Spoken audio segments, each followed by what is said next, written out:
Imagina un escenario donde las luces de los reflectores no solo iluminan el talento, sino también emana la vida de quienes se atreven a desafiar las normas no escritas de una sociedad que bajo el maquillaje y las lentejuelas escondía prejuicios de acero.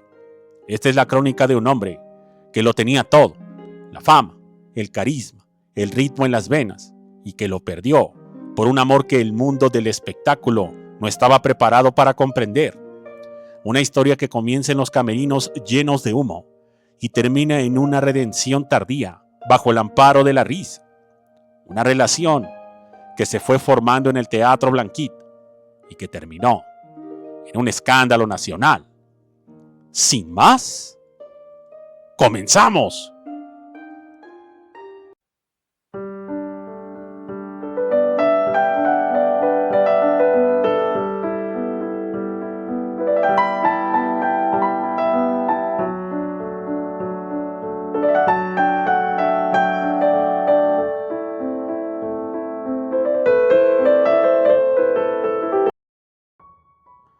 Johnny Laboriel no era solo un cantante, era el alma de las fiestas mexicanas, el hondureño y el hombre de la sonrisa eterna y los labios que pronunciaban el rock and roll con una alegría contagiosa.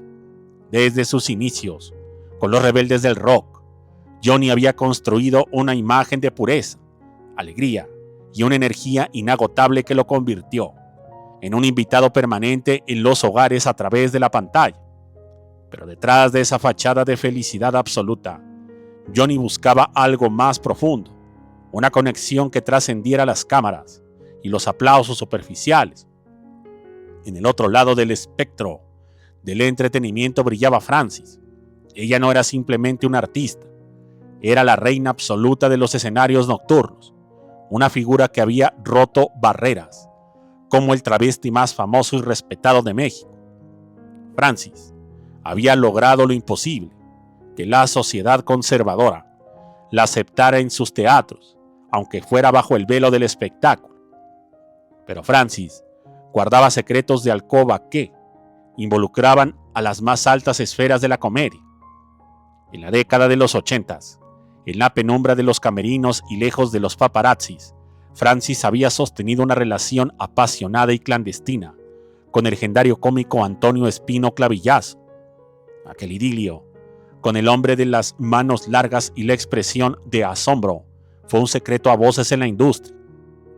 Un romance que preparó a Francis para la intensidad de lo que vendría después.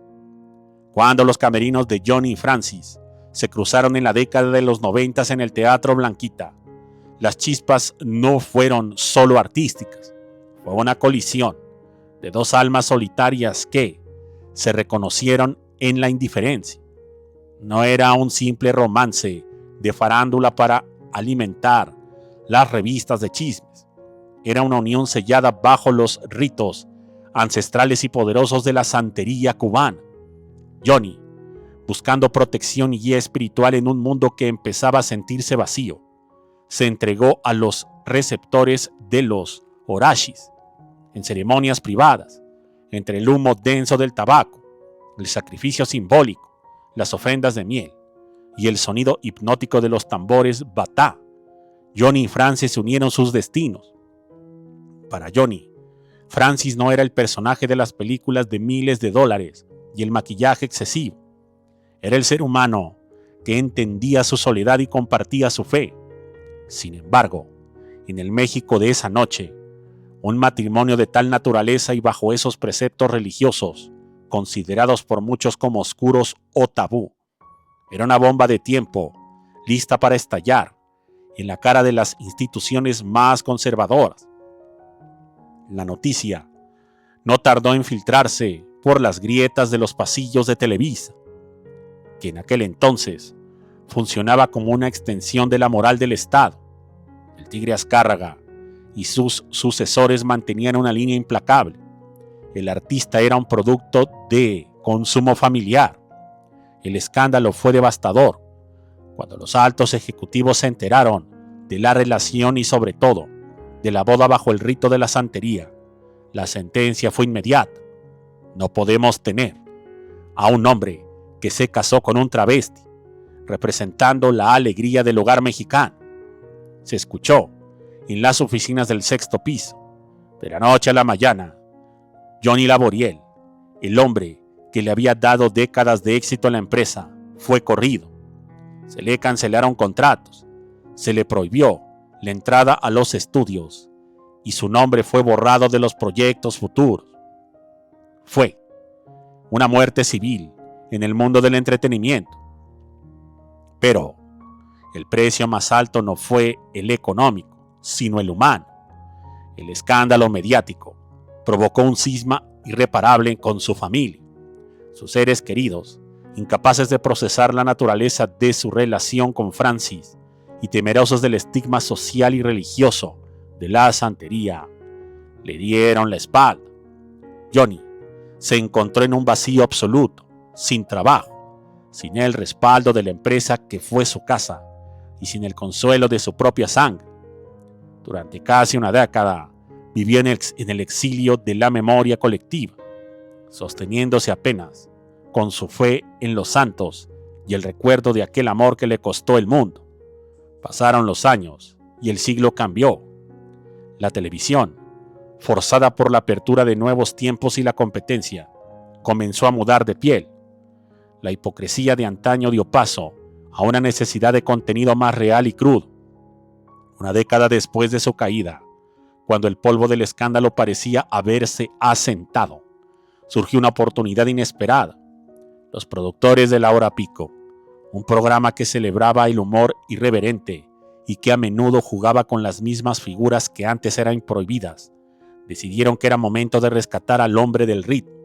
El regreso de Johnny Laboriel a la pantalla chica no fue solo un segmento de comedia, fue un acto de supervivencia y una bofetada con guante blanco al sistema que lo intentó destruir.